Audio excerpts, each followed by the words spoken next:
Picture this scenario. You wake up, grab your phone like always, and boom, there's a headline that makes you feel sick. Popular ammo banned immediately. For millions of gun owners across America, this isn't just some scary dream, it's a real fear that keeps getting closer to reality for the most common rounds out there. Before you run to check your gun safe though, let me be clear about something. Has there been some massive countrywide ban on stuff like 9mm or 22LR right now?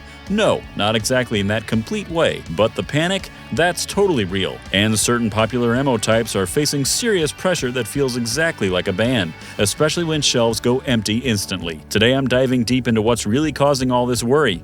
We'll look hard at one specific ammunition type that's had gun owners completely on edge. I'm talking 5.56mm rounds, especially those M855 green tip ones, and supply from places like Lake City Army Ammunition Plant. I'll explore the different ways popular ammo can just vanish, what the real impact is, and most importantly, what you as a gun owner need to know to navigate these uncertain times.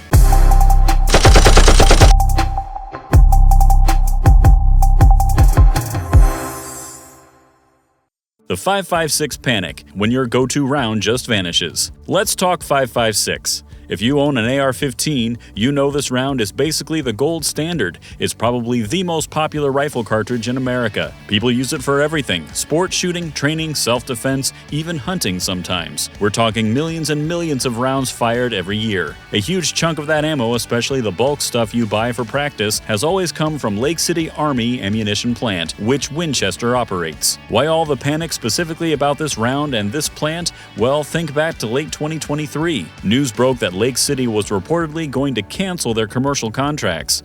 Here's the thing, this plant is government-owned but contractor-operated. Their main job is filling military orders first, then any extra capacity gets sold to U.S. civilians.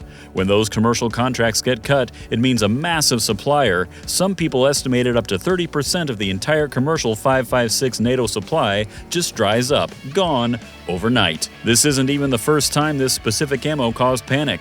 Remember back in 2015, the ATF floated reclassifying M855 green tip ammunition as armor-piercing handgun ammunition. Their reason was that some newer AR-style pistols could theoretically fire it. Just the threat of that ban sent shockwaves through the community. Thankfully, they walked it back after tons of pressure, but it was a harsh reminder of how quickly the ATF could reinterpret existing rules and massively affect hugely popular ammunition. This highlights a critical vulnerability for us. If the government decides to ramp up orders, or if the contractor decides commercial sales aren't a priority anymore, then a huge portion of the affordable, high-volume training ammo we depend on can simply disappear from civilian markets. That's an overnight ban in practice, even without the official title. How your ammo actually gets restricted.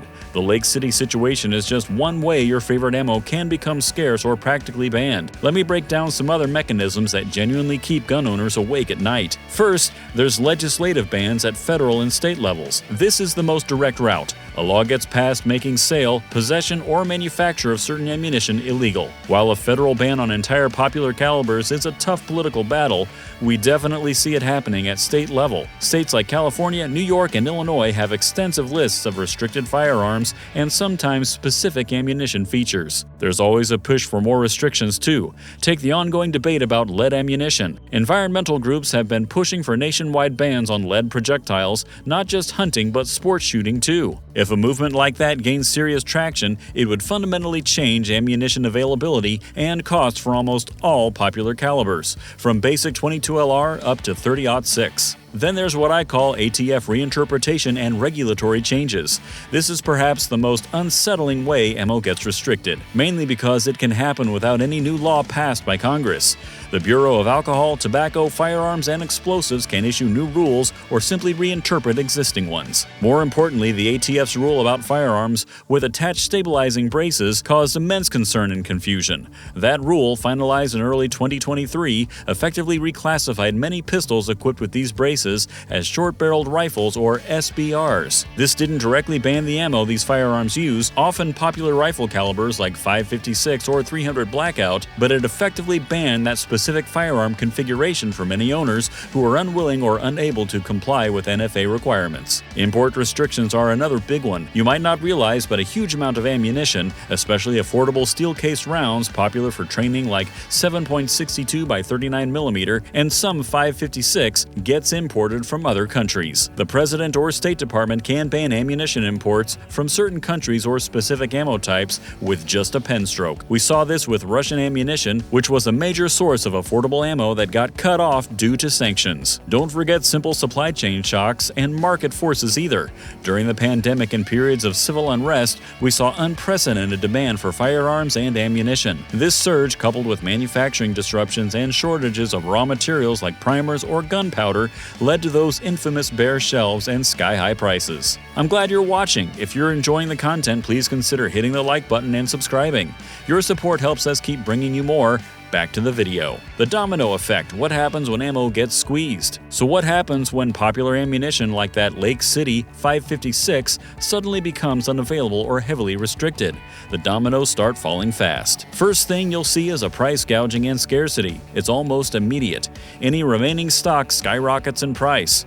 Online vendors sell out in minutes, literally. Local gun stores can't get resupplied. Then there's the impact on training and sport. Shooters who rely on affordable ammunition for regular practice, competitions, or recreational shooting get hit hardest. People naturally start researching for alternatives. They scramble to find other calibers or brands, putting pressure on those supply lines and driving up their prices too. It's a chain reaction. Fear drives hoarding too. People buy whatever they can whenever they can, which further worsens shortages. There's real impact on self-defense concerns as well. While premium self-defense ammunition you keep for emergencies is different from bulk training ammo, overall availability concerns make people anxious about their ability to defend themselves if they can't train regularly or find rounds for defensive firearms. The fear isn't just about one specific round though. It's a slippery slope argument. If they can restrict M855 today or change pistol brace rules overnight, what stops them from targeting other common rifle rounds, popular handgun ammunition, or traditional hunting cartridges tomorrow? That's the core of the panic right there. Don't panic, staying prepared and informed.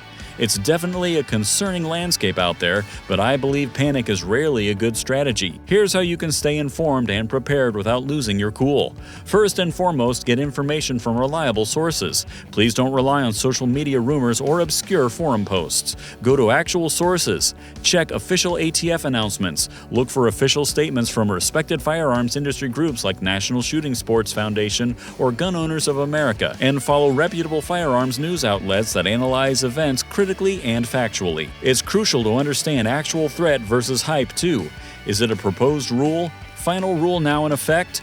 New law that's passed? Import restriction, or just temporary supply chain hiccup? Each has very different implications and timelines. Advocate for your rights. This is so important. Contact elected officials at state and federal levels. Let them know clearly where you stand on proposed legislation or regulatory actions. Consider supporting organizations fighting to protect Second Amendment rights in courtrooms and legislatures. Your voice, combined with others, really does matter. When purchasing, try to buy responsibly if you're able. We all know panic buying makes shortages worse and plays into price gougers' hands. If you need ammunition, try buying steadily over time as budget allows, rather than desperate rushes when rumors fly. For some folks, diversifying might be practical. Having firearms in different common calibers can provide flexibility if one ammo type becomes scarce or expensive. Focus on training no matter what.